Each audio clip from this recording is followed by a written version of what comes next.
In this world, everyone hopes to become a martial arts expert of the pinnacle realm, but not everyone has the talent to achieve their dreams. Young kids fantasize about becoming heroes, and the same can be said for Tang Mujin, a 20-year-old young man who makes the finest acupuncture needles for a supreme martial artist and becomes a disciple under his wing. But to get here, let's revisit Mujin's current lifestyle. He's a silent routine worker who wakes up early and finishes preparations before breakfast. Physician Tang, his father, is regarded as the greatest doctor in the region and is Mujin's role model. Mujin aspires to follow in his father's footsteps, but can't help himself from getting into trouble. That's how he got a black eye, which makes his homeboy, Zhang Guok, make fun of his ass. And just like any best friend, Guok thinks it would have been way funnier if Mujin's other eye was smacked as well. Suddenly, friend recommends a giant-ass mushroom straight out of Mario. It's an expensive shroom that allows for a psychedelic experience, allowing people to experience amazing dreams. Mujin thinks it's a joke at first, but when he hears that he can live out the glory of a supreme martial artist, this man devours the entire mushroom whole when he was only meant to eat a small part. Bro is out here thinking he's gonna become Shiru Amiya and unlocked his reality marble unlimited blade works as the master of the swords, when in reality nothing happens at all, or so he thinks, because the effects start to quicken, making him dizzy and knocking him out. In his dream, a beefy old blacksmith regarded as the greatest one under the realm is hammering perfection. Tang Mujin thinks it's him, but suddenly remembers that it's actually supposed to be Yuyizi. He retains his awareness of what happened, but still goes on to craft the 5 master swords requested by the king. This final work will be regarded as his life's legacy. In the end, the 5 swords are completed after 20 of work. Granting Oyizi a reward befitting his achievement, the heavens grant him immortality and celebrate the day he climbs to paradise. The dream sequence ends there with our boy collapsing on the floor. When he wakes up, he hears an angry customer raging out of his father's clinic. He asks Guok what happened and learns that Mujin was knocked out for a while and luckily woke up without any problems. Guok is hoping to God that Mujin doesn't expose him for possessing a crazy shroom, because that's the last thing you want to be saying to a physician. Pondering if the dream was real or not, Mujin goes to his father but reacts strangely to a needle he's holding. His head is about to explode as a gush of memories flood down on him. The angry customer apparently left because of the thickness of the needles, making it a painful acupuncture process.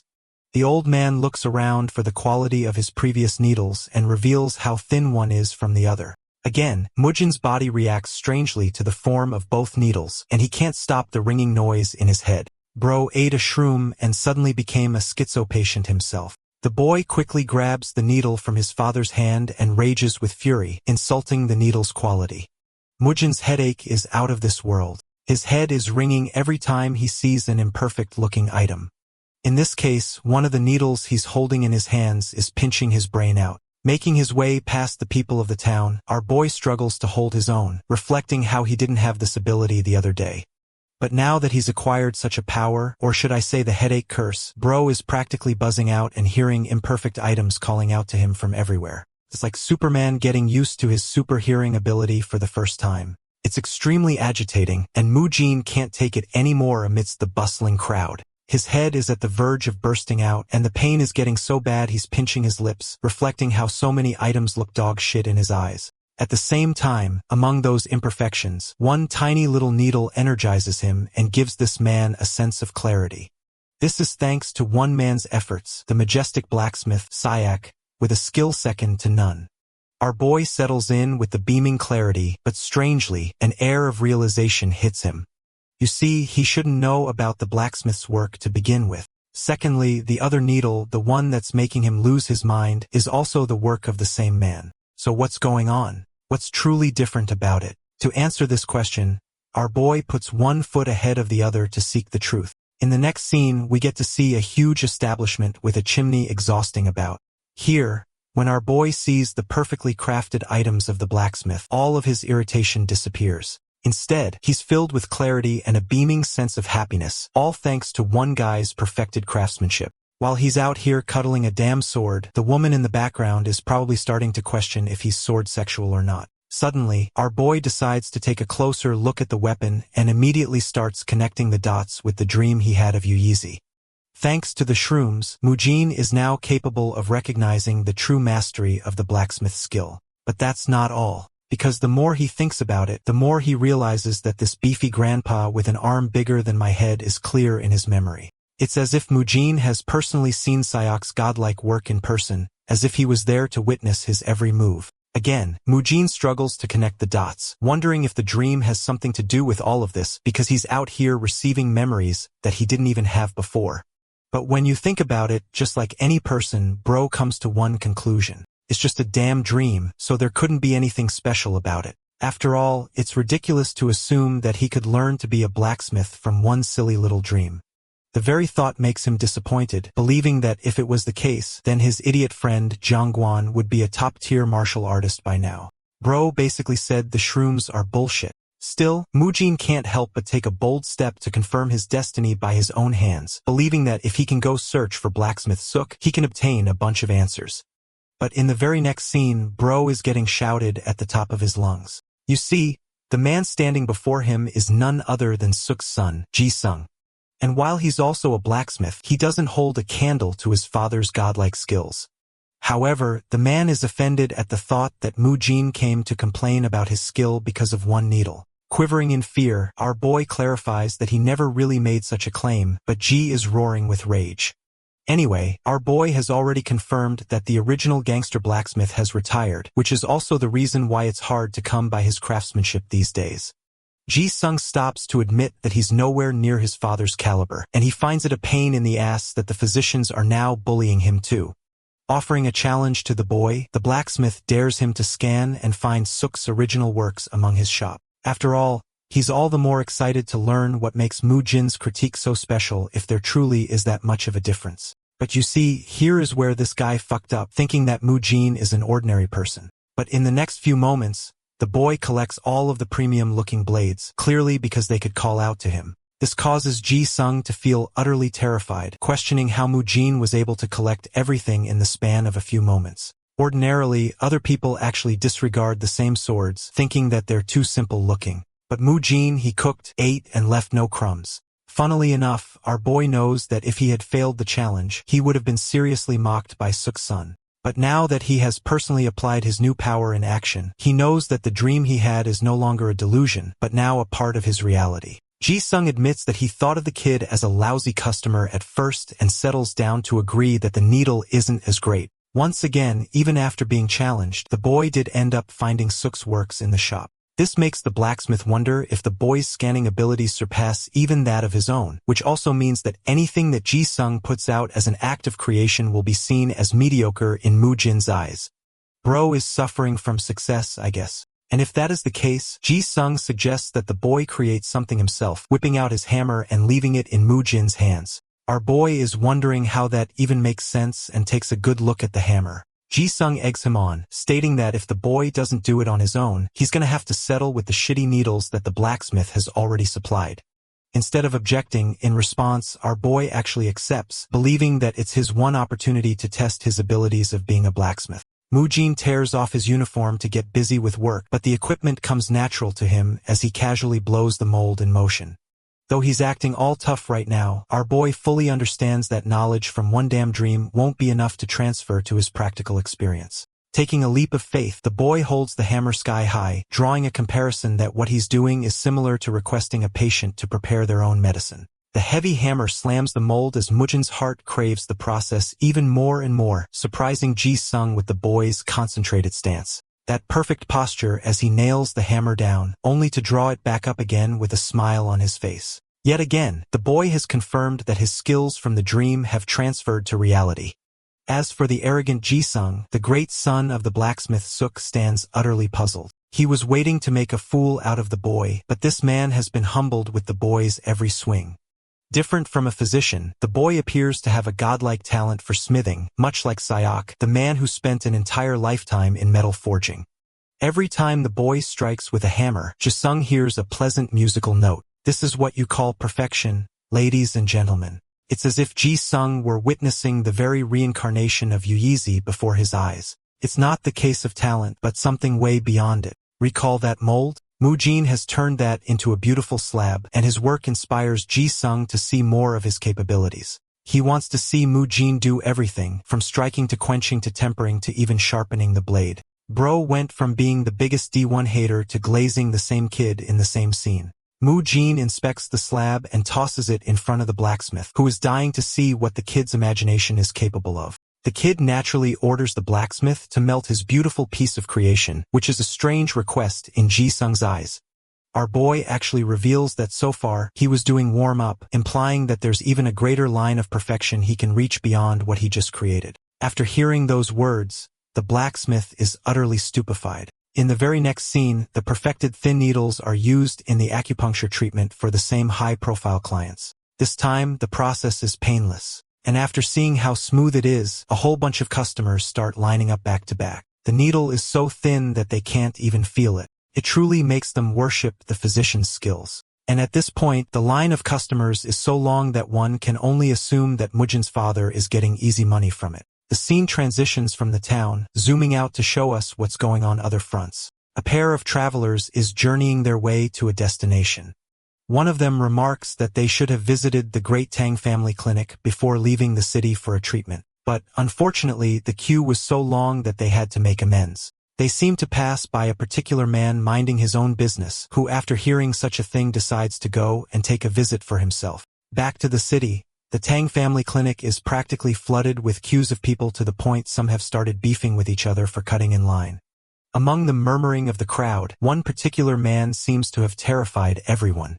When Mujin comes out to check what's up, Bro sees a blade pinned against a guy's neck. Remember that badass uncle from earlier? He's the one causing the scene with a big smile on his face. Our boy quickly realizes that a fight's breaking out between two martial artists.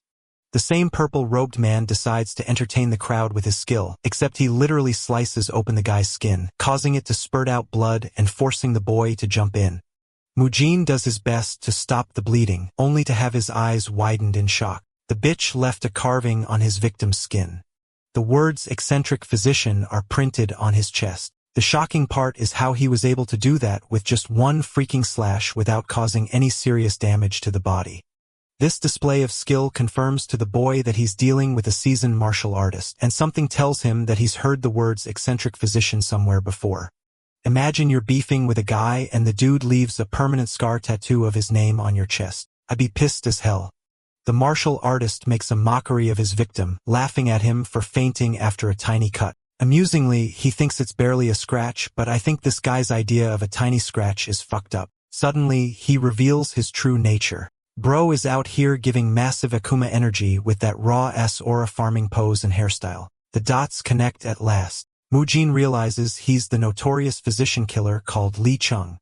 Let's take a break and revisit the boy's childhood. You see, growing up, his dad was his champion and hero, always appearing as his role model. Though he wasn't the greatest physician of all time, the guy still held his own like a beautiful tree with a strong foundation, one that could be reliable even when times were tough. The man is a beast known for his resilience and became an outstanding role model for the boy. However, Lee Chung is the complete opposite of his father's radiance. This aura-farming fucker is dark, cold, and a mercurial artist known to have touched the heavens for his skills. He is regarded as one of the 3 greatest physicians in the world, a strange man who has the capacity to change the fate of people through not only his medicine, but also his blade. Though he's known for his murderous streak, many say that he doesn't discriminate if his victims are evil or not. If anything, Bro is Dexter Morgan, a serial killer who hunts down other physicians around the world. The fact that he's here means to imply only one thing, that Mujin's father is actually in danger. The boy quickly realizes that Lee Chung is actually headed to the physician's chambers. Expressing a completely normal reaction in the situation, Mujin roars in concern for his old man. But before he can stop the eccentric physician, the boy is stopped by Jin Song, a Qingqing sect instructor, who believes that this situation is out of their hands. Seeing the head instructor fold so casually like that has the boy wondering if they can use the branch leader to try and persuade the murderous martial artist. Pathetically, Jin Song admits that not even his master would agree to face the eccentric physician in any way. That is the true terror of one man who is actively known as a criminal despite his physician background. Shockingly, the boy also learns that at some point, the eccentric physician actually became responsible for saving the branch leader's life, adding another reason for him not to stop him. In the end, the boy collapses in defeat, thinking that his father's gonna meet his inevitable end. It's a truly sad fate when you're confronted with a reality that you cannot change even with the best of your abilities, and I hope you guys never have to experience such hardships in your lives. Anyway, Jin's song assures the boy that he shouldn't be supremely worried about his father's impending doom. After all, the eccentric physician may be a serial killer, but he's not one-sidedly evil. Moments after, the devil slams the door open, surprising both of them. It appears that Li Chung has a really satisfied look on his face as he makes his way to Mujin. The boy takes one glance at the man's clothes and finds himself relieved, understanding that nothing bad must have happened. However, with one situation resolved comes another when the martial artist grabs the boy's shoulder, sharing how he learned about a competent blacksmith nearby from Mujin's father. Li Chung is hoping that Mujin will be a good boy and take him to the blacksmith. And, well, our boy looks like he's shitting bricks in fear, so he accepts without arguing. The eccentric physician is glad to hear that and hopes the boy will be a convenient guide. Meanwhile, Mujin is losing his mind looking at the man's blade. Seeing that the boy is lost in his thoughts, the intimidating martial artist basically gives him a threatening smile, wondering if the kid is going to start moving or not. Mujin folds instantly, and so in the very next scene, we're brought to the workshop where the eccentric physician finds himself completely baffled to learn that it was actually Mujin who made those needles. The moment the boy confirms the idea, this man starts laughing like he just heard the silliest your mom joke. Despite his many years of hearing ridiculous shit, the idea that the son of a physician ended up with the skills of a blacksmith is straight up hilarious to this man. Bro has lost it to the point he's tearing up in response. Impressed with the boy's skills, the martial artist places a special order of 30 acupuncture needles. As for his payment, he leaves a ridiculously valuable gold ingot. Its very shine startles Mujin, and he grabs his payment right away, thanking him and even promising to finish the order before sunset. But this fact leaves the eccentric physician at a loss for words. The fact that the boy is capable of delivering the order within the same day it is placed instead of delaying it for months shows his competence. Even experienced blacksmiths tend to delay, but this kid is out here channeling Sid's greed from eminence in the shadow.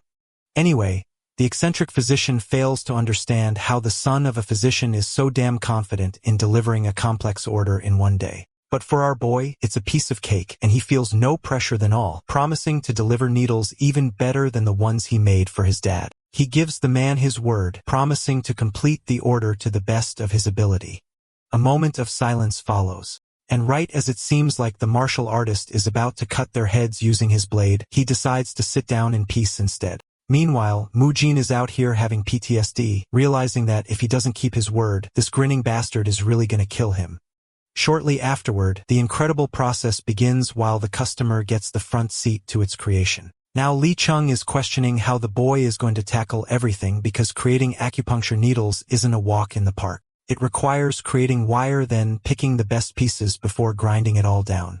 Based on the needles he saw at Physician Tang's quarters, he knows for a fact that they weren't invented out of luck but pure dedication. That's why he's personally invested in seeing Mujin forging them before his eyes.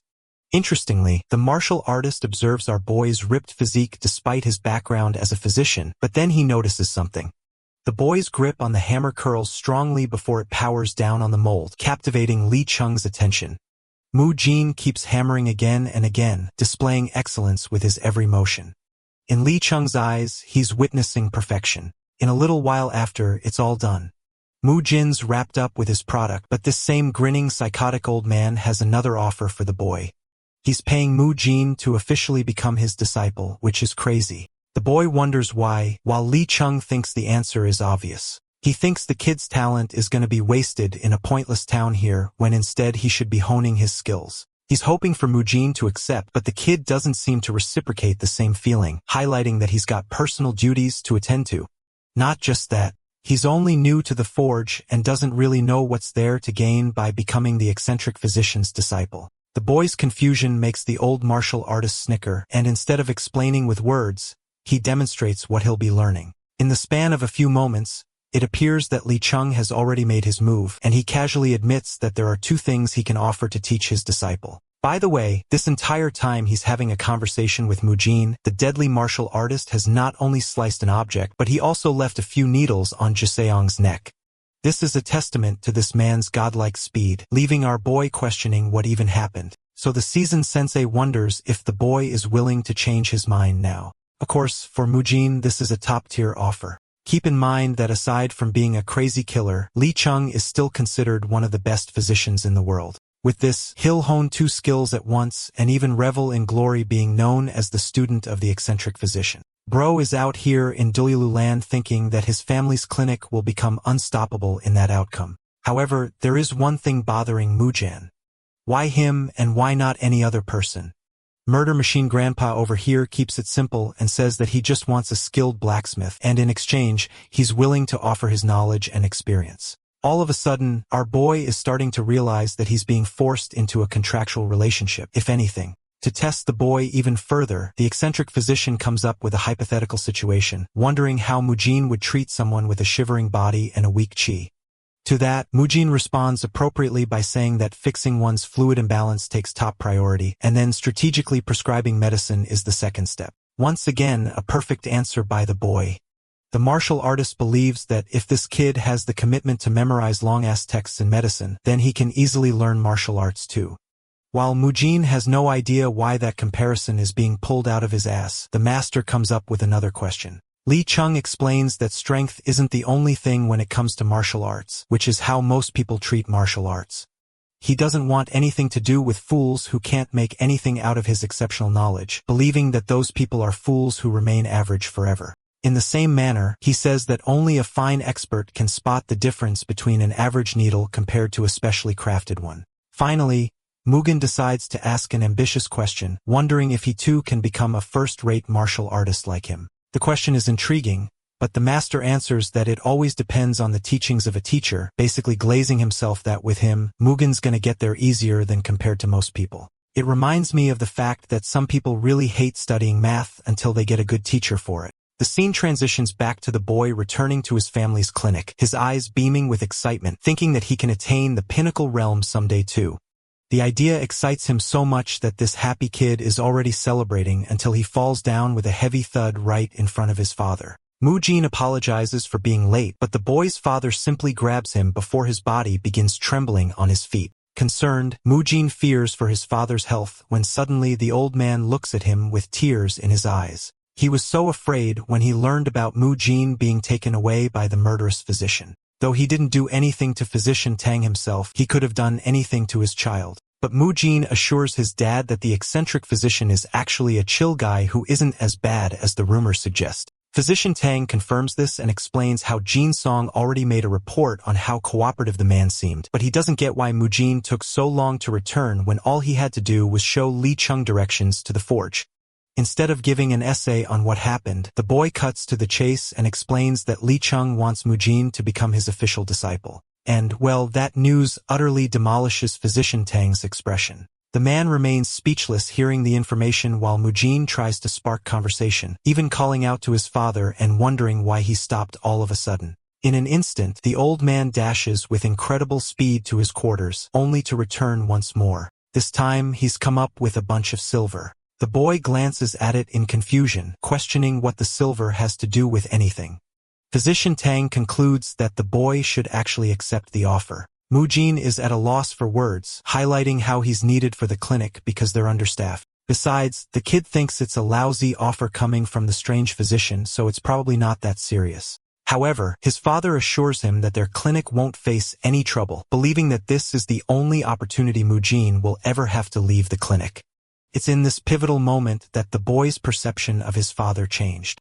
He always thought that his father stood strong and took care of the town, but this moment made Mujin recognize one crucial understanding, that even the amazing physician Tang used to be a boy with freedom of his own. Or at least that's how I'm interpreting the butterflies in this scene.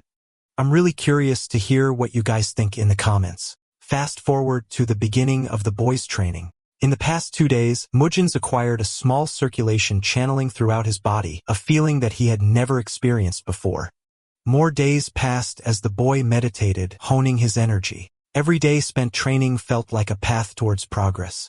His father's words still linger in his mind, and in a way, he's very grateful for him. A nut falls down onto his head, causing Mujin to look up. It's his master who wonders if the boy's already missing his old home. Instead of answering directly, Mujin shares that he's progressed in his internal energy in his training so far. Lee Chung is glad to hear that, but Mujin is starting to get overconfident, wondering if he's truly talented in the art of his training. His master doesn't know if that's right yet, pointing out that his performance is roughly average. However, Mujin did end up with a small circulation in only 2 days, while the ordinary person takes at least 10 to achieve that goal. This means something and makes the boy wonder if the whole dream sequence was legit or not. While he's daydreaming about how good he is, the eccentric physician tosses him a sword, urging the boy to prove his talent with the swing of a sword. Lee Chung whips out the almighty universal stick of destruction in response, which is a bit overkill in my opinion. Anyway, the master makes a bet that if our boy even lands a single cut on his clothes, he'll happily carry the kid to their destination.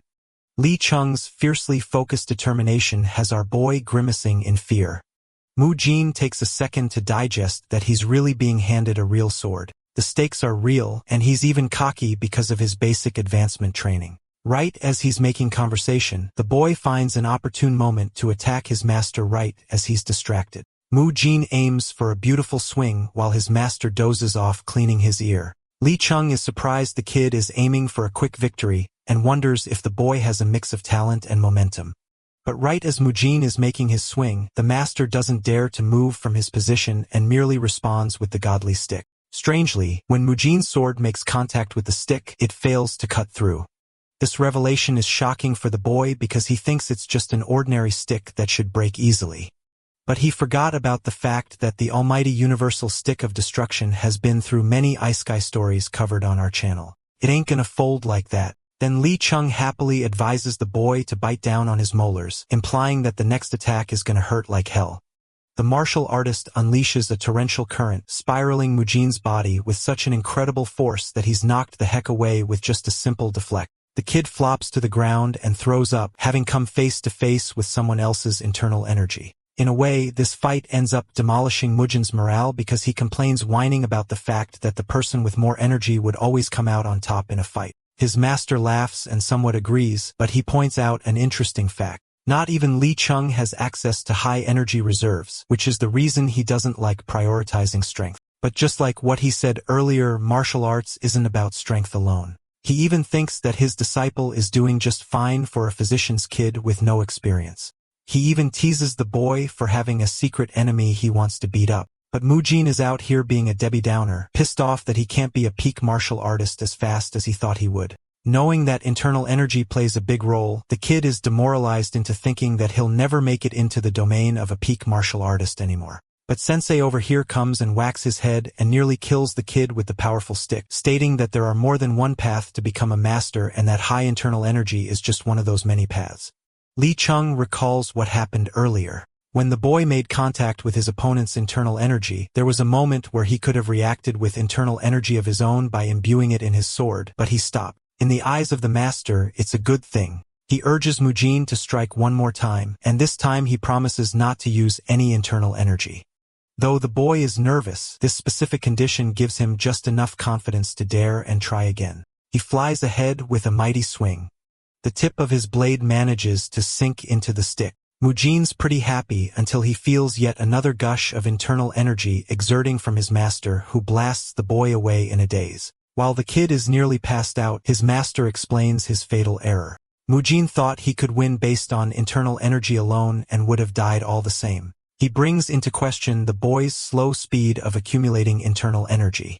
And if that wasn't a downside enough, the kid also doesn't have the natural aptitude to handle bundles of large energy all at once. Those two things may seem like pretty big disadvantages at first glance, but the reality is the kid also has his share of strengths to go along with it. For example, he has excellent sensory abilities and can manipulate internal energy quickly.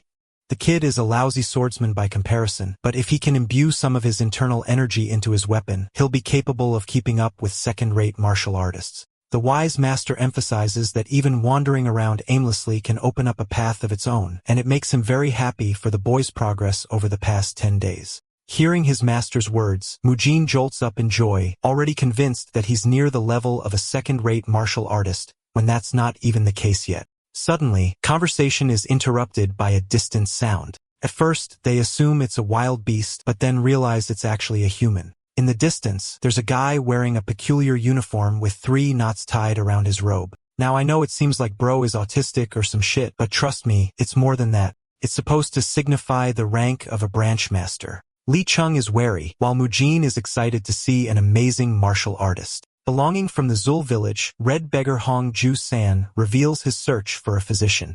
Apparently, there have been an alarming number of sudden deaths in their village. Apparently, Hong Ju-san couldn't find any luck searching around because he's never left his village his entire life. The good thing is that he's safe from the disease. Juzan explains that he and his master lucked out, but about a month ago, the people of the village suddenly began suffering from an unknown illness. First, it was believed to be a seasonal cough, but the count didn't stop. People fell incredibly ill to the point that 20 of them couldn't make it. At first, Juzan wanted to join the villagers who intended to leave the village for good, but in his heart of hearts couldn't abandon his hometown, which is why he stayed behind and spent all his efforts helping his master. At first, their local physician was helping them out, but the moment he ran out of medicine, it was game over. The guy left the village stating he was going to go and collect some herbs for the medicine, but he hasn't returned in a while. That's why Ju-san is eternally grateful to these physicians who agreed to help them. The party arrives in the seemingly unremarkable village. Here, the village guardian greets them. Hong Yun takes them inside to a patient who is suffering from the same disease. The kid's condition is a cause for concern, which is why Mujin immediately checks on the poor guy's pulse. He can tell that the kid is sweating beyond the normal rate and that he shares a weak pulse with a fast beating. Judging from his body temperature, he concludes that the kid's chi is being pulled towards his head. He curiously asks if the boy recently vomited and learns that he died out of dizziness. Meanwhile, the eccentric physician is puzzled in thoughts of his own when suddenly, Mujin concludes his findings, believing that this is the result of a plague. For a proper diagnosis, the boy thinks that they're dealing with something comparable to a summer's flu, but it's slightly different, evidenced by its strange smell. At the same time, Mujin reveals that leaving the boy unattended will put him at risk of suffering permanent brain damage or losing his eyesight. That's why the best course of action is to use acupuncture as a remedy, concentrating on specific points. Alongside his methods for a treatment, Mujin also lists out a bunch of medicines as his prescription, and I'll do you guys a favor and skip the names for them. Mujin's words captivate the attention of his master, who is impressed and orders him to begin the treatment. Though nervous, our boy immediately picks out his needle. Though his knowledge is on point, the thing about Mujin is that he's never performed acupuncture before in his life. He knows where the foot's chi point is, but his hand trembles in his lack of experience. Li Chung notes this and decides to point his fingers aiming at Mujin's hand. Exuding some of his chi, he amusingly explains that internal energy can be used beyond the scope of martial arts. He thinks that a physician will benefit greatly from his understanding of it. Suddenly, Mujin's body experiences a thrilling sensation. His master's chi is acting like a road map, slowly guiding his own and with pristine clarity. Thanks to this experience, the physician is able to spot the corrupt energy called the deathly chi. Now that the kid knows what to do, Li Chung instructs him to continue on with his procedure and to trust his instincts. Our boy does exactly that and connects the needle on the foot, following up with even more needles throughout the patient's body. Li Chung watches closely as his disciple finishes up with the treatment. He patiently waits for the patient to open his eyes, who is still trembling from the experience. That same deathly chi inhabiting the patient's mind is slowly expunged, cleaning the child's body and also putting him out of harm's way. With a satisfied face, Mujin takes a sigh of relief. His master is even more proud of him, sharing that his disciple has learned a lot of things in one day. But even after everything, Mujin's face is one of determination and happiness, signifying that he finally became a true physician. Later that day, we come to learn that the local village physician actually spent savings out of his own pocket just to gather herbs for the sake of his people. Physician Yam believed that bringing herbs from distant land would yield greater results, so he gave all of his money to the traders. This shows that he's actually a good man. And thanks to his courageous decision, everyone else in the village collectively started pouring in amounts to contribute to his cause. However, because of the fact that the herb traders don't visit small towns like their own, what ended up happening is that Juzan went to the mountains himself to look for a hopeful cause on his own. Even though Juzan's actions were reckless and aimless, it's because of his actions that this man's son was cured. He's glad to admit that the boy's condition is showing healthy recovery and even allows the kind physicians to stay in the village for the night. Mujin and his master quickly go inside their lodging. Chung takes a good scan of the environment and even notices a cute doll next to his feet. Intrigued, he picks up the doll while our boy is busy in his thoughts. Mujin finally breaks his silence, questioning the legitimacy of Physician Yam. His inquiry surprises Chung, who thinks that they can't make immediate conclusions as they haven't even met the guy.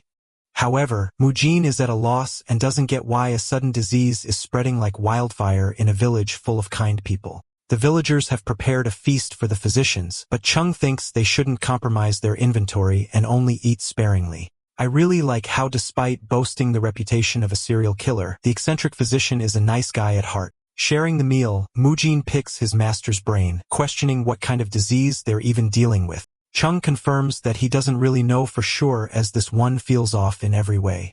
It's like he's never encountered something exactly like it before. This revelation actually comes as a shock to the boy because he's practically speaking to one of the top 3 greatest physicians ever, and even he is clueless. To that, the master enlightens his disciple that even experts don't know everything about the world. In fact, every time he learns more about something, it creates 5 more questions for him. This is pivotal for Mujin, who delusionally thought that his master knew about every single disease to ever exist in the world. Chung expresses that if that was the case, then he wouldn't be busy journeying the lands. This is an interesting revelation to Mujin, who wonders if his master is traveling the lands in search of a cure for a specific disease. Chung thinks about the question and confesses that he used to have such a desire, and even then he knows how to cure the disease now. There's no point anymore. His ominous explanation is barely touched upon when suddenly Mujin hears the cries of someone from out in town. He knows that the village is wailing in pain, and despite his best guess, he can't yet declare a proper medicine. Pondering the patient's condition, Mujin wisely tries to understand the problem in a deeper manner. While he's lost in calculating a conclusion, his master suddenly reveals a heartbreaking story of his late wife and daughter, who became victims of an illness. Chung explains how both of them encountered an intense fever before red spots took over their bodies. Just like that, he was forced to take them to a physician and brought the most reliable doctor he knew in his village. Unfortunately, no matter who he brought, they couldn't identify a cure. In his efforts to find a cure for the disease, Li Chung lost his family. In the span of 3 days, both of them died. This horrible story terrifies Mujin, who prays for them. But in the eyes of the wise master, he thinks of the story in a more positive light. In fact, he's moved on from his tragedy and believes it can even be used as a humorous tale when you really get to the bottom of it. Naturally, he grieved and struggled after losing his loved ones. Li Chung left his house in a spiral of emotions, every fiber of his being driving him towards a purpose. However, 10 days after he set out, he arrived in front of a village. He was wandering aimlessly, so it took him a long time to get there, when in reality, it really shouldn't have taken him more than a day. Interestingly, this village boasted its own local physician, and the old man smiled at him brightly, a scrawny weakling who appeared untrustworthy in every way. Despite all of that, he ended up confessing the symptoms of the disease to the physician. In response, the man said something earth-shattering. He asked for 5 coins, assuring that his family will be fine after they take his medicine. Back then, Li Chung had a ton of money he could spend. Coins meant nothing to him. The moral of the story in Li Chung's eyes is that his family died not because of a lack of funds or bad doctors, or particularly that he lacked something. The reason his family met its demise is merely because other doctors couldn't possess the same knowledge as this one, and that is the humorous tale of why the cunning martial artist chose the path of a physician and became top 3 in the realm. His ultimate goal is to gather all the medical knowledge so that it can be accessible to everyone. At this point, 3 decades have passed since then, and he's long forgotten the faces of his family. Instead of setting out on a villain arc, Bro decided to have noble intentions for the world so that anyone else couldn't suffer what he did. Maybe we can all take a lesson from this story too. The young disciple carefully listens and notices the beautiful irony in his master's words and his laugh. It seemed to carry a similar weight to the anguish of the villagers' cries. The scene cuts to the following day, where Mujin sets off on a journey to identify the source of the disease by investigating outside the village. His master is intrigued and decides to join the investigation on his own. He's gonna beat Mujin's ass if he sees the boy accidentally slacking off. Anyway, the physician's kid searches around the farm and decides to investigate a well. Next up, he goes up to find the house of the old man who first contracted the disease. Let's zoom in and take a peek into Mujin's thought process. He understands that warm illnesses are fundamentally different from cold illnesses, which are responsible for cooling the body. Both show their own symptoms, but they're equally caused by the same deathly qi, which emerges in an unhygienic and cool environment. But from his findings, Mujin couldn't locate any deathly qi in the pigsty or the well or even the storage room. Knowing that plagues always have a starting point, he's closing in on his investigation. Just to be clear, Mujin asks to confirm if Mr. Zhang was indeed the first man to get sick aside from his neighbors.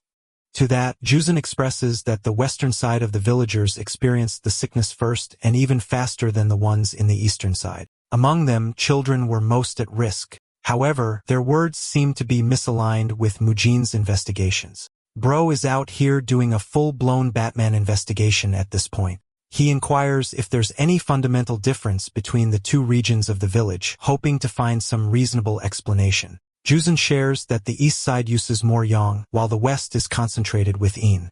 However, our boy thinks that it's irrelevant to the discussion since both he and his master came from the west and didn't spot a plague at all. He's also curious why children are more susceptible. After all, children simply play with each other. Juzan agrees that the kids typically like playing in the stream close to the western region. This is a game-changer piece of information because Mujin suddenly suspects the water to be the root cause. However, it doesn't add up why the eastern water shows no signs of trouble then. He asks why the eastern well is always dry and learns that it's only dry around the period of a spring drought. Mujin questions if the plague directly lines up with the start of the disease as well and gets a yes from the village chief. His mind races with thoughts as he now thinks that the water might be the culprit because everyone started using the western stream after the eastern one dried up. That would explain why the children are catching the disease much faster too. So in his hunt to confirm the suspicion, Mujin heads out to the luscious flowing water of the western stream. Here, he inspects it thoroughly and still doesn't detect any rough signs. There's nothing worrisome so far, even if all signs are pointing to the stream. Mujin wonders if he's being short-sighted in his process and wonders if there's another way to go about it. What he does next leaves Ju-san and his master surprised. The boy decides to enter a meditative stance, channeling his qi, which is genuinely rare for a physician in their world to do. Chu-san even brings this fact up to his master, ultimately trusting the physician's gut. As for our boy, we get a quick peek into his internal process as he concentrates deeper and deeper to scan the deathly qi. To his shock, he discovers the exact same variant and jumps up to conclude his findings. Mujin points ahead and sets off right away. They follow upstream, meticulously hiking all the way there in exhaustion. Suddenly, the physician senses a sharp smell, one that is even picked up on by Juzan. The smell confirms that they're growing closer and closer to whatever's lurking in the wilderness. Their travel continues until at some point the smell becomes unbearably bad. It's so bad that even the surrounding trees are corrupting from it. The trio goes closer and closer until Mujin glances ahead and sees a graveyard of rotten ground. The place is incredibly difficult to navigate. Each step is murky and unstable. The scene darkens when the physician realizes that there's something buried just underneath the rotten ground. Before we jump in on what's going on, let's address the many deaths that occur in the storage room for herbs. You see, plants and animals are killed for the sake of medicine, and yet the medicinal storages are always preserved with a cool and refreshing odor, a scent cherished by Mujin. It's a kind of unique feeling for the boy who thought that the storage room was a place where death opened a new path to life. Well, guess what? This place is the exact opposite of that. The boy roots out the rotten ground, only to find the remains of the dead animals and plants. This place is an example of death spreading more death. It boggles him how it all happened. For now, Mujin's plan is to dig all the corpses out and put them away from the stream.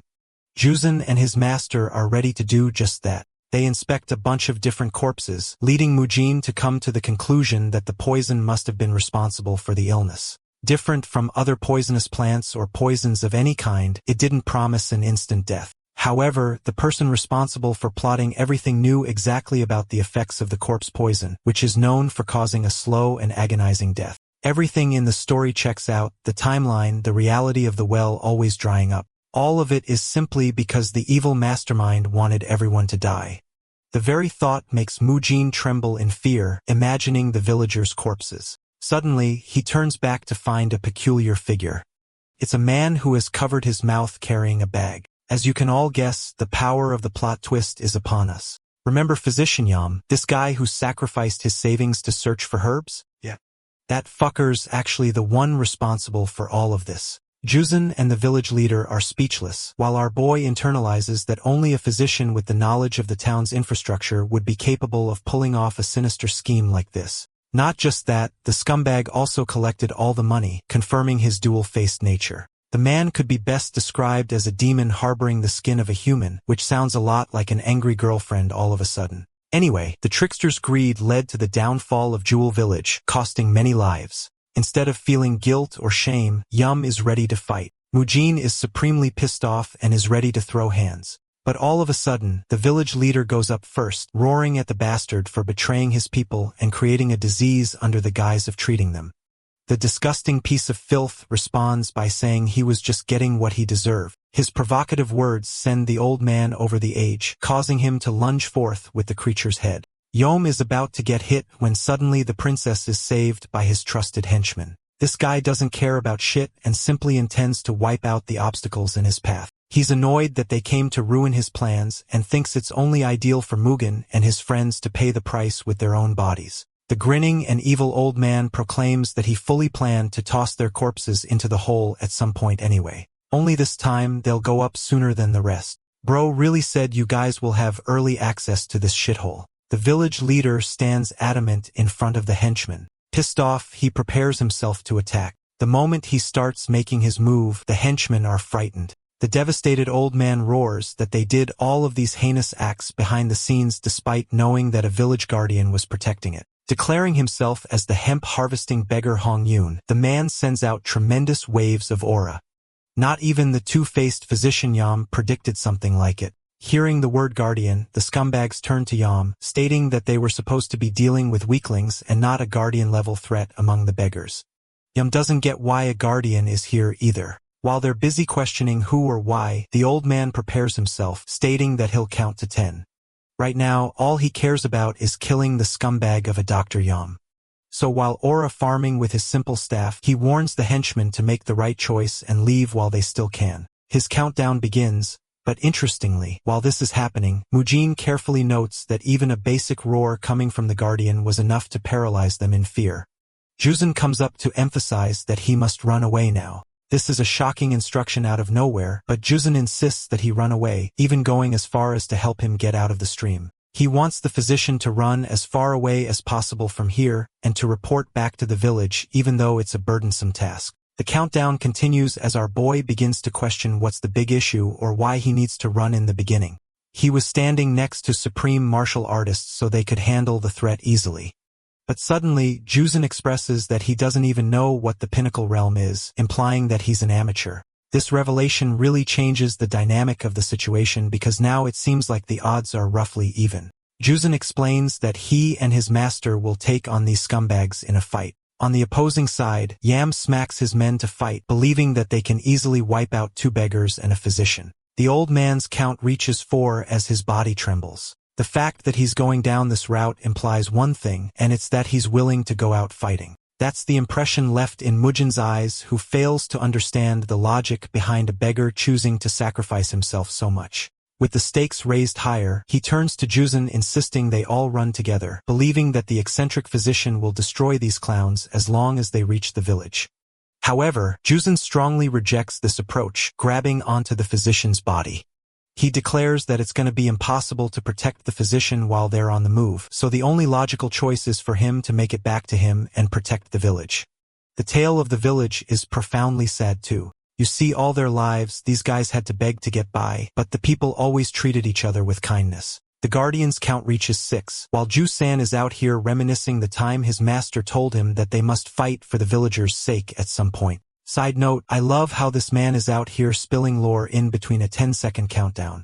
On the 7th count, Yum sends his men to go ahead and kill them while they still can, believing that running away won't get rid of their gambling debt. Seeing the men advance, the Guardian scans their moves with his eyes, waiting for the opportunity to strike. Sensing danger, Jusun lifts our boy, begging the physician not to resist. In the final moment, Mujin is tossed the F away like he's some kind of bird about to mature and fly.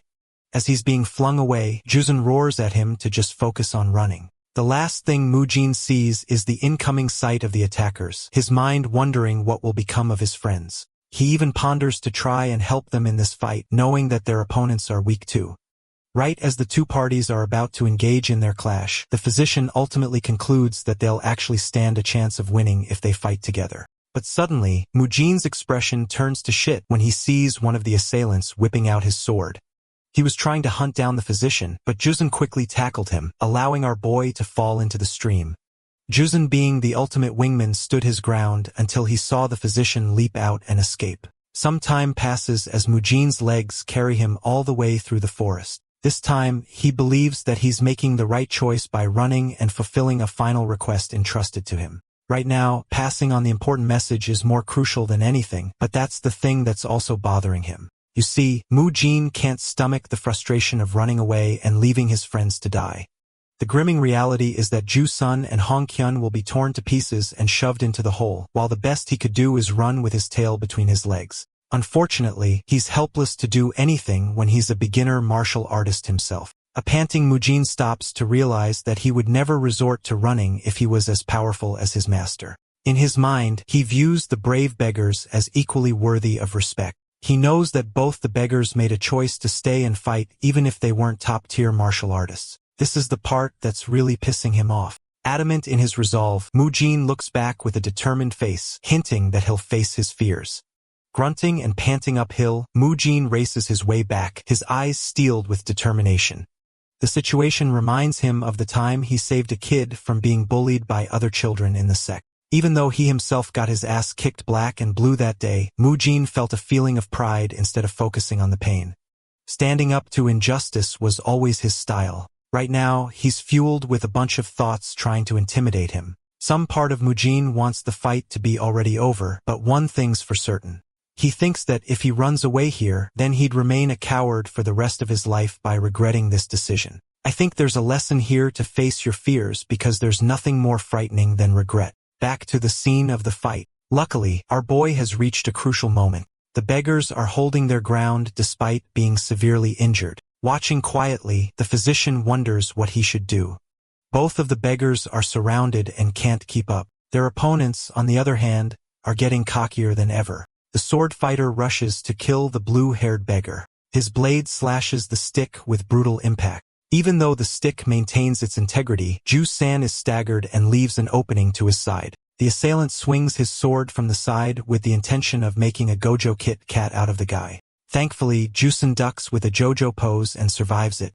His opponent is particularly impressed by his reflexes because Ju-san is holding up really well for being just a beggar. However, it only prompts the scumbag to speed up the rate of his swings and movements in order to overwhelm him. Ju-san can't block everything as cracks begin to appear in his moves, causing him to get cut. While barely holding his own, the Guardian roars at him to get back up and fight. Finding the old man distracted, his opponent cheap shots him. But I'm telling you all, this old man is moving differently because he still manages to dodge.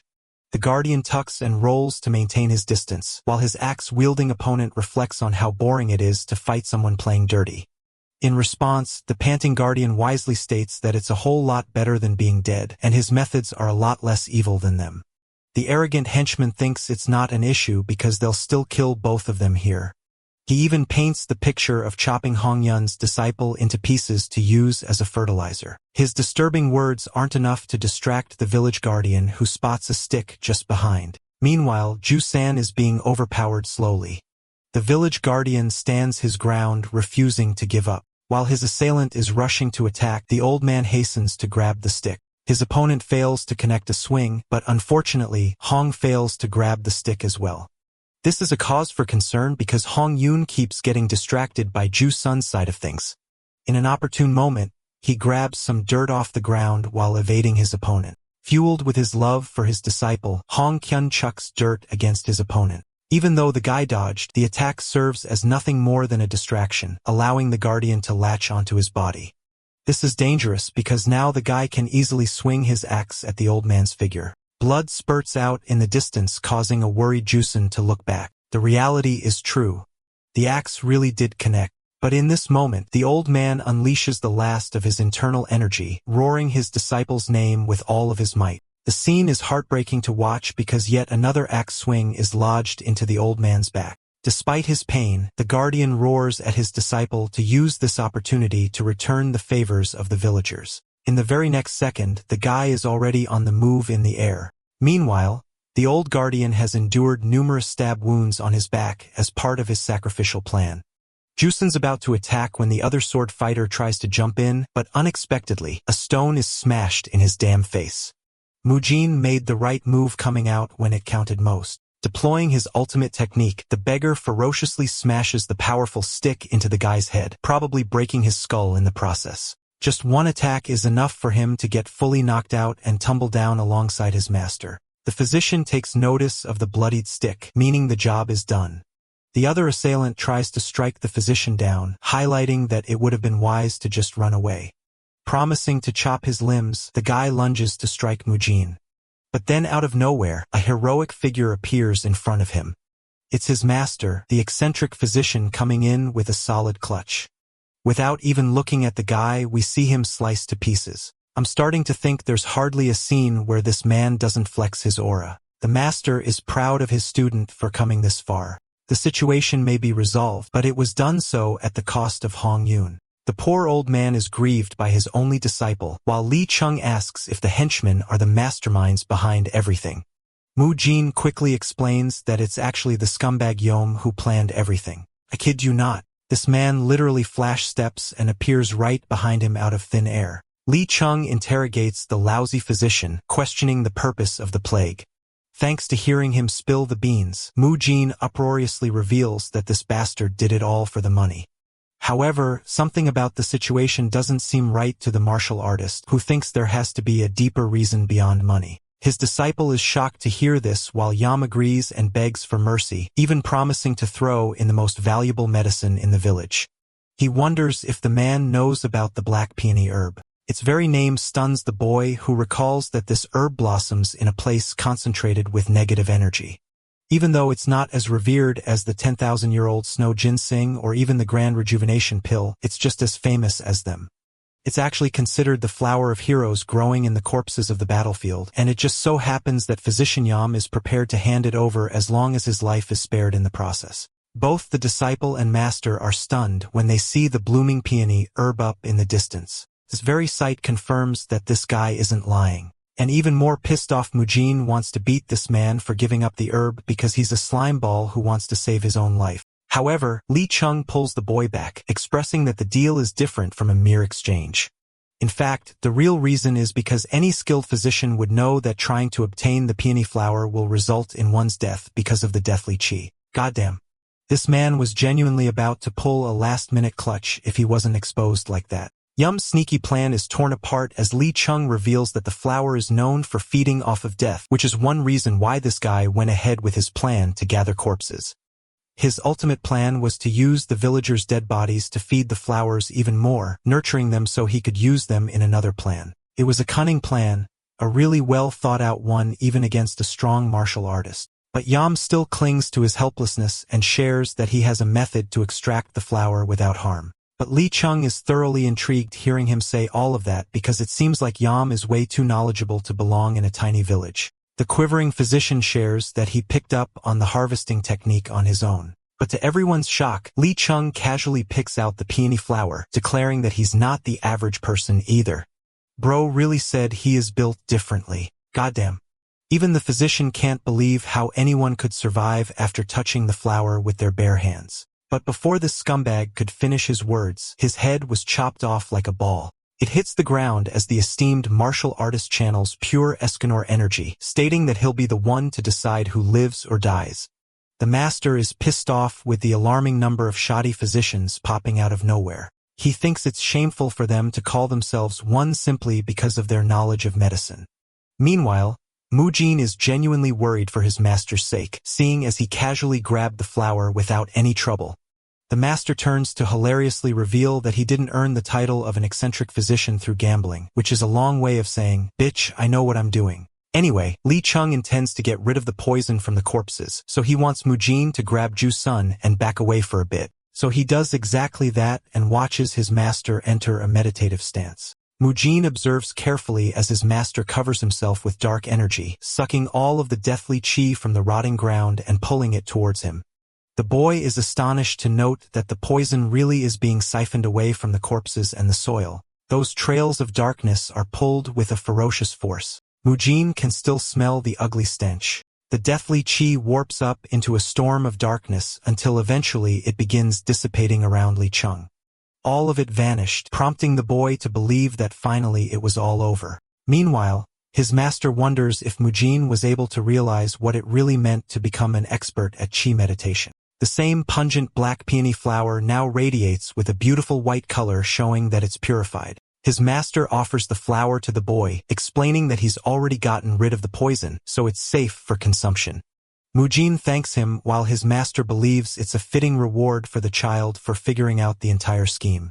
However, something about the situation makes him feel sad. Mujin takes one look at the red beggar, who is still weeping his master's loss. The kind boy shares that he doesn't deserve such an object, arguing that all he did was throw one stone and merely returned because he didn't want to remain a coward. The word deserve is an interesting score we attach to our self-worth sometimes. Playing the disciple's own game, Li Cheng points to Jusan's face, questioning if the boy can explain his expression. In the eyes of the great martial artist, he thinks it's infinitely more courageous to return to a fight instead of taking a fight from the start. It goes to show that someone learned from their mistake and corrected their path at once. He even wisely states that anyone who wouldn't run in the same circumstance would be called a fool. Beautifully, Mujin's master allows him the freedom to run away in fear as long as he can return to where he should be. That's life because, ultimately, it's the final moment that decides whether one lived up to their role or not. Those powerful words shake the boy's heart while the eccentric physician is starting to think he must be boring the kid with his wise words. Funnily enough, Mujin literally eats the flower without waiting another second. His master screams at him for eating the flower right away, which confuses his disciple because clearly he was told the poison is gone. In the same breath, Mujin's body is stunned with the effects. In the next scene, they're walking their way back while the young physician expresses great pain. His master thinks he's a dumbass for consuming a cultivating medicine without using any technique for it. In order to consume it, he should have performed the black tortoise cultivation method first. So now he's got to make up for it and properly manage his chi to make up for it. An exhausted Mujin begs his master to show it again. And, well, this man ends up dropping a damn essay in a single breath. It's actually one of the biggest dialogue boxes I've ever seen. And somehow Mujin is able to follow his words, though Li Cheng tells him to shut up and keep focusing more. Little by little, the young disciple actually succeeds in channeling his chi, impressing his master who thinks that the boy will be fine before they even return to the village. In fact, he's got even higher hopes for the child. Once again, instead of focusing, Bro starts yapping about the glorious chi of the black peony flower, causing his master to roar at him again for being overconfident. You see, he's yet to make this chi a part of his own body, so he needs to perform the cultivation technique repeatedly to get it right. Since our boy can move more comfortably now, Li Cheng instructs him to assist the beggars. All of a sudden, Mujin acts like he's sick again. That's how it went until they finally reached the village in the next scene, explaining to them everything that happened. They even brought the corpses of Yam and the other henchmen. Mujin gladly reports that the disease will no longer haunt the villagers, and a medicinal brew will restore them within 3 days' time. He even thanks the two beggars for being the heroes responsible for dealing with the bad guys. Even though the villagers show their appreciation for the beggars, ultimately, Jusan is disappointed and still grieving. The same villagers leave him and cover the physicians in praise. However, the astute master knows what's going on and takes a sad look at the boy who has no one covering him all the same. Instead, he simply turns back and decides to leave the village. A while later, we zoom out to see the village flourishing again. The next morning, Mujin has prepared the brew, and he's also focusing on his training. The boy wants to mimic his master's stance, only to get kicked by the same man. Li Cheng thinks it's reckless to make a mess in front of the medicine. In any case, Li Cheng declares that it's about time they wrap up and leave, even though his disciple thinks it's reckless to leave so many patients around. More importantly, Bro is relishing the life of a hero and wants to stay for a few more days to enjoy the fun. Village fine shit is keeping him around. His master reminds the boy that they never intended on coming to this village in the first place. It's only because of Jusan that they stopped by. Speaking of the red beggar, Mujin wonders where he went. Lee Chung knows that he probably went to bury Hong Yun and is probably starving around the same place. It doesn't make sense to Mujin. Why would someone starve themselves when they are directly responsible to save the village? But apparently, it's part of the beggar's sect. After taking a life, they grieve because they can no longer hold the status of a beggar after killing a martial artist. Instead, Mujin realizes that Ju-san probably thinks he's some kind of threat to his village. The kid wonders what he'll do, and Lee Chung replies that it's something he'll have to decide on his own. That is the reality everyone has to face after taking a person's life. Shortly after this, both of the physicians bid their farewells to the villagers and continue on their journey. Navigating away from the forest, they find themselves drawn to a graveyard. There are a bunch of mounds around here, and just in the distance is a grave with 2 sticks next to it. Offering their utmost respect and prayers, the physicians do their duty. Mujin notices his master is still praying and suddenly spots Ju-sun, who appears to be more stable than ever. He thanks them for helping them out and wishes them a safe journey. Knowing that the guy probably hasn't even eaten a meal, Mujin rushes to hand him some food. The good thing is Ju-san intends to stay in Jewel Village as part of his duty and belonging. He knows that he's going to be in a pinch, but part of being a beggar is always knowing how to survive, so he's okay with that. In Mujin's mind, his master's words ring clear, and he fears the worst. Suddenly, the boy makes a surprising proposal, urging Ju-san to tag alongside them. The destination doesn't matter to a beggar after all. Mujin thinks that Hong Kyun would have wanted the same for him. But right as the boy reaches for his master's opinion, the eccentric physician is nowhere to be found. The kid takes the beggar's hand and rushes towards his master. Lee Chung is known for being impatient and quick on the draw. In any case, the party of 2 has just expanded to a party of 3. More importantly, Mujin expresses his interest in learning the sword, which means a training arc is underway. As for the clueless Ju-sin, the guy doesn't even know where they're going. Lee Chung hilariously calls him a genius because not even his own disciple has asked him once about where they're headed. We get a final shot of Hong Yun's name carved behind in the sticks, coloring him as the hero of the village. The eccentric physician dubs Luoyang as their ultimate destination. In the following sequence, we dive right into the training arc where the master explains the purpose of the sword is only to find its way to a heart. In sword mastery, that's the role of a sword. There are many different techniques highlighting its purpose. One of them is called wasp, which is pointed precise stabs. There's also a form beautifully known as the ivy vines, known for spiraling strikes. A dominant form is the apex. You might be thinking that the apex is less flashy than the others, but only in the next second after the slash, Mujin and the others are amazed by the enormous sphere of internal energy it unleashed. The master turns back to his disciples, wondering if they can pull this off. It's such an outrageous thing to say that both of them look at him with the deadass expression before Mujin erupts by saying it's impossible to copy what he just did. The impatient master thinks it's enough for a month's worth of training. Meanwhile, Mujin is spitting out facts when he says it's clearly impossible to destroy entire trees after a 1-month training plan. While they're arguing back and forth, Ju-san is probably regretting his life. In fact, the master asks him to come over and give it a try. Both students try to mimic the apex form, and though it seems like they're improving in the eyes of the master, our boy genuinely can't feel the difference at all. The master instructs the kid to try once more, correcting his posture and tweaking his form. From this distance, Ju-san feels happy for them in a period of learning. The young physician rants out to his master for being so strict after a month's training.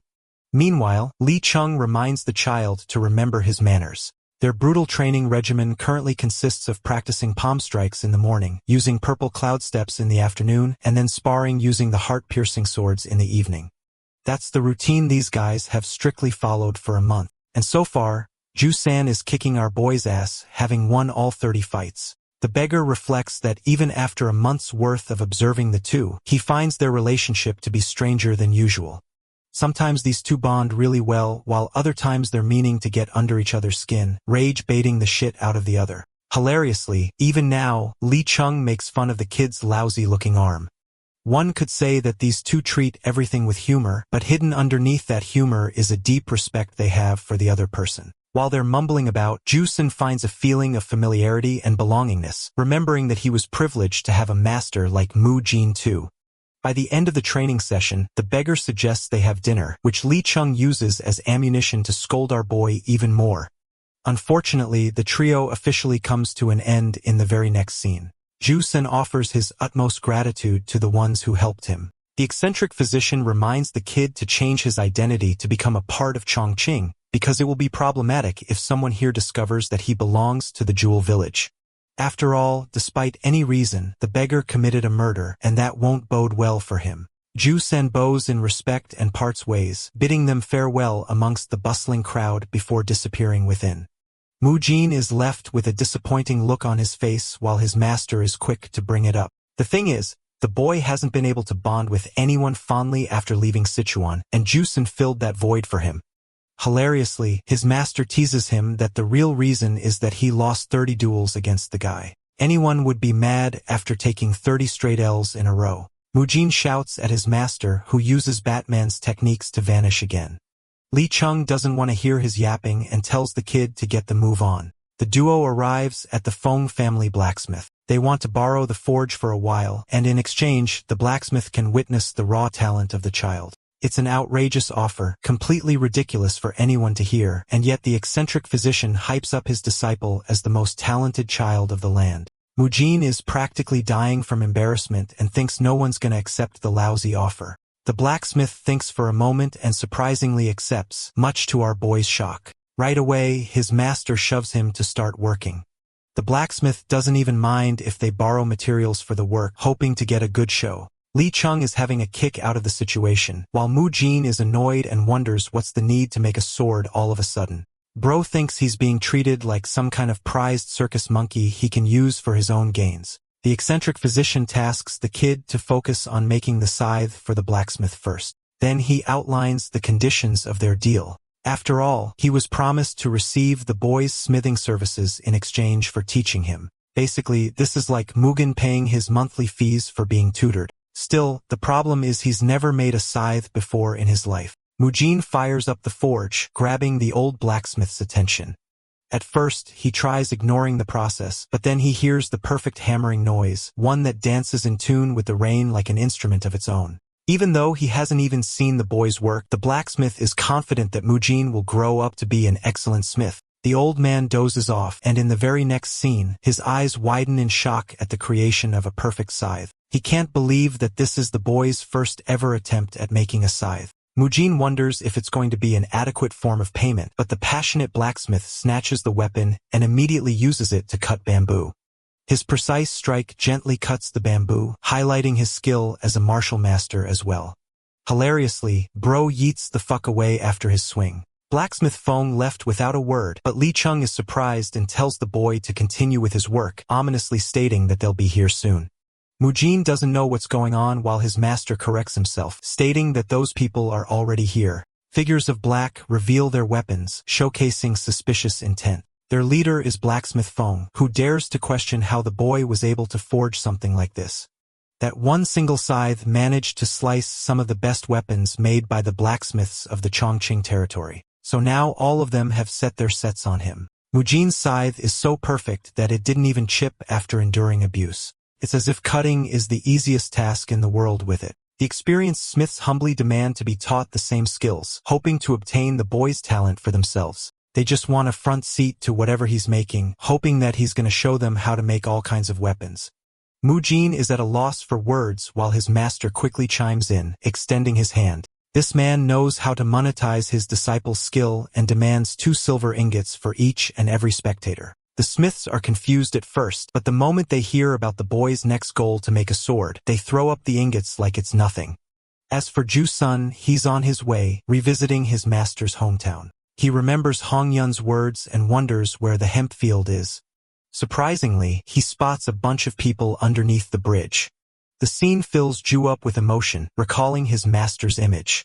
He continues walking forward in order to find someone who knows about Hong Yun. The tavern owner welcomes the kid inside, assuring him that they always welcome disciples of the beggar's sect. Though Juzun leaves quietly, he finds himself rather surprised to hear that no one seems to know about his master at all. He thinks that maybe it's because of the passage of time, as it's really been 20 years. From the looks of things, the sect is much different from the stories his master left him with. It doesn't add up that a tavern owner is a member of the sect, for instance. For example, the same man jumped the gun and asked for an entrance fee for Juzun to officially become part of the sect. It's the funniest shit ever because in order to become a beggar, you must pay a fee, which is unreal. At this point, Juzun is starting to think that no one on this street would know about his master. So he continues his vexing search, asking about the hemp harvest beggar, but no one seems to know about the 4 knotted sect members. Juzun didn't meet any good leads from the people living under the bridge and is starting to lose hope in his search. Suddenly, one man quickly passes by him, hoping to shelter himself from the cold. As a last-ditch effort, Ju decides to ask this guy, inquiring about the hemp harvest beggar with 4 knots. To his shock, this particular man seems to have knowledge about Hongyun. Ju-sun is glad at last to find a lead, while the old man asks to confirm if it's really him. Ju-sun is really happy to get a lead until the same man tells him that he's under a grave misunderstanding. You see, Hongyun wasn't even a 4-knotted beggar to begin with, but rather a single knot one. In reality, he couldn't ever advance to 2 knots. A martial artist is only granted 3 knots, implying that the old man lied to Ju-sun all his life. Instead, Hongyun apparently spent his time leisurely in the hemp fields, which earned him his name. Interestingly, many other people came to look for him in the same place because he stole something important and ran for his life. Hongyun is told that Granny Yang might know something about his master's story. Ju-sun, on the other hand, is devastated. The kid's entire life has been a lie. Ju-sun stares at the stupid, not-noted belt, tears streaming down his eyes while the thunderous storm reflects his rage. His hands quiver as he starts undoing the knots, cursing at his imbecile of a master who deserved to die. After all, Hongyun gave him his first knot for merely withstanding hunger and a second one for merely recovering from a fever. That's not how things work, as each knot requires a set of skills. For Juzun's case, the kid kept earning knots for basic reasons. That's actually the main reason why they couldn't do shit against Yam's men, because all of the techniques were fake and shitty. Juzun roars up to the heavens, realizing that everything he ever knew was a damn lie. He's grateful that his dumb master died like a dog in the end for lying all of his life. Venting out all of his frustration, Juzun is about to throw away his belt into the water, but suddenly collapses in his spirit, admitting that his master wasn't a guardian, let alone anything at all. It doesn't add up why a crappy beggar like that gave up his life to protect him. Juzun plunges his fist into the water and slowly lets go of the belt. His eyes pour down tears, his face is pathetic as it can be. The belt is lost, and he's last seen crying under the storm. Let's shift the perspective back to our boy, who has been working diligently all day. Mujin is done for his shift, but his spectators want to see more. Thankfully, Blacksmith Fong is there to speak up for the boy's case, believing that it's best to let the kid rest for a while. All further questions are postponed until the next session. Suddenly, Mujin sees a familiar face. It's the beggar and his friend, Ju-san, who looks like he's been through shit. Well, it takes a while for the poor guy to explain his story and his findings about his master. Mujin doesn't know how to react, and his first question is if his dear friend is hungry or not. Surprisingly, he learns that Ju-san was given food by a beggar child under the bridge, who was kind enough to let him eat. Even though he refused to eat at first, something came over Ju-san, and he decided to make the girl happy by eating her food. Instantly, Mujin slams his back for taking food from a beggar girl of all people.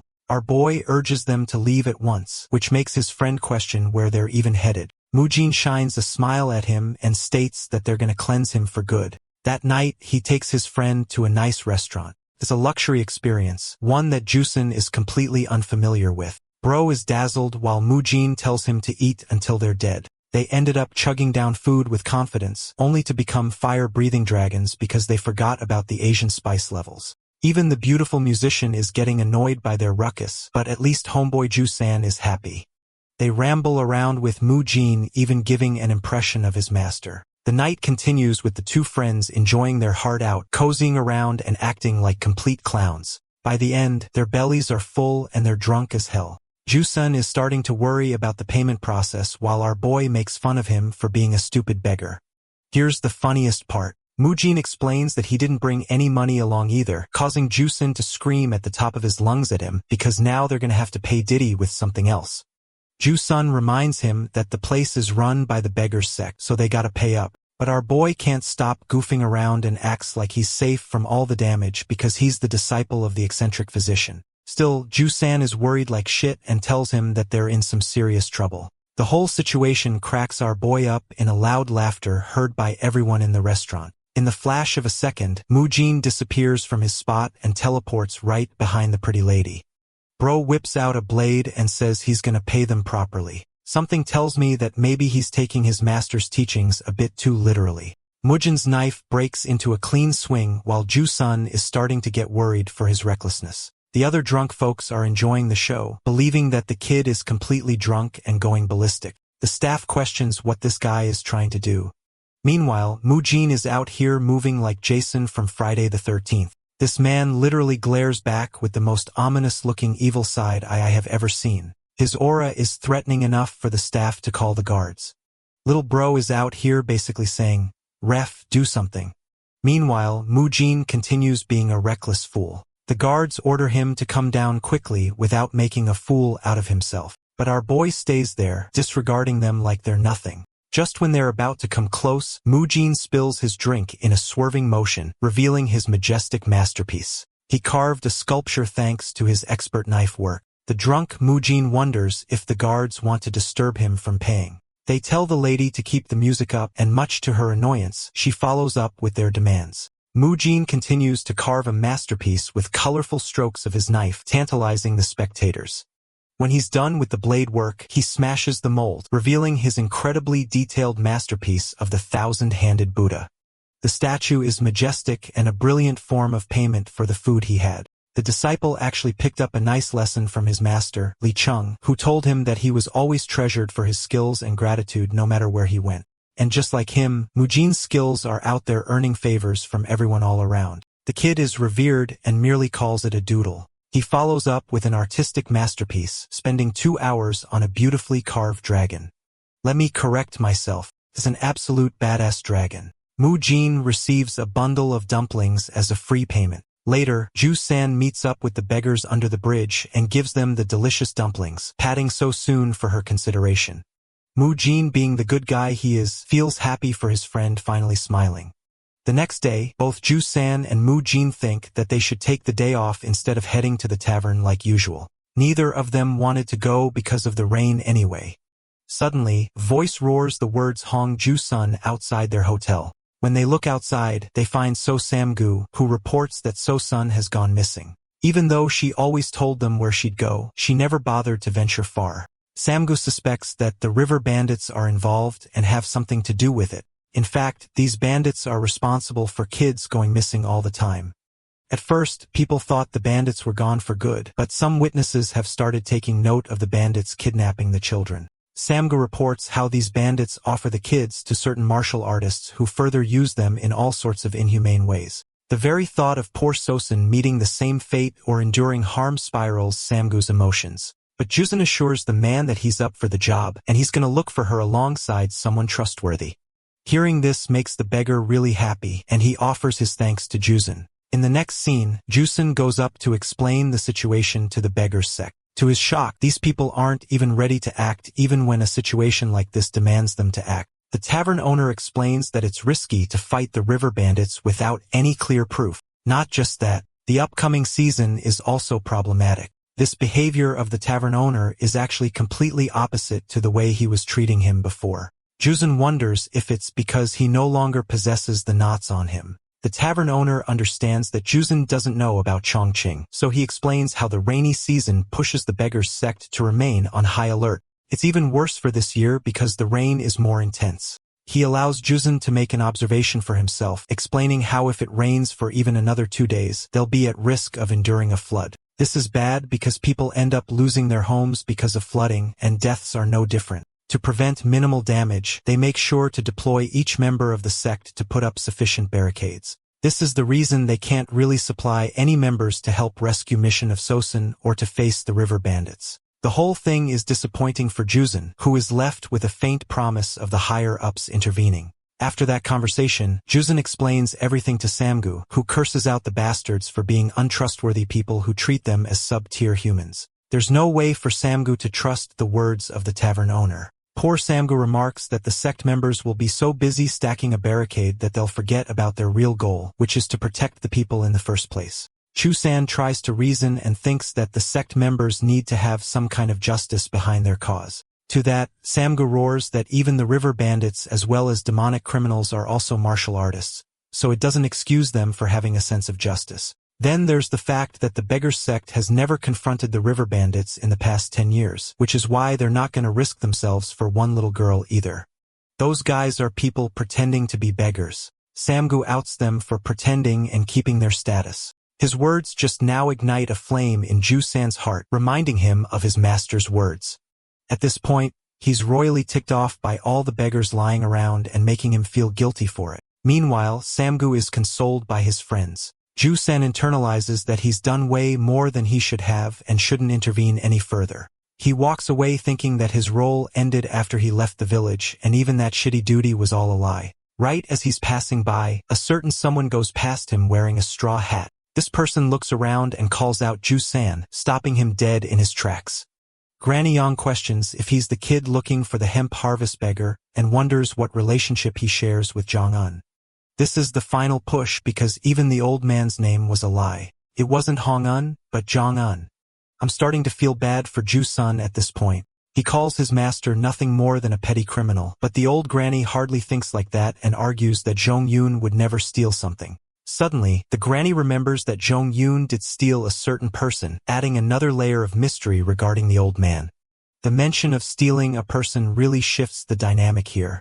The old granny confirms her words, stating that 20 years ago, an important conflict took place in Chongqing between the secular and traditional factions. The leader of the secular faction was someone called the Red-Faced Old Beggar. Opposing him was the vice leader of the headquarters called the Willow Hill Beggar, who belonged to the traditional faction. Each faction held its own views, and while it wasn't considered a big deal whether a beggar wore old or new attire, small things started piling up and grew seeds of doubt and hatred among both sides. This eventually caused a gigantic conflict resulting in the death of the Willow Hill Beggar. The conflict exploded even further after his death because it was shortly after that day that the traditional faction was driven out of the Chongqing region. It was also that very same day that the old man, the hemp harvest beggar, ran with the son of the Willow Hill Beggar. This actually makes sense. The sacred treasure he stole was the son of their hero.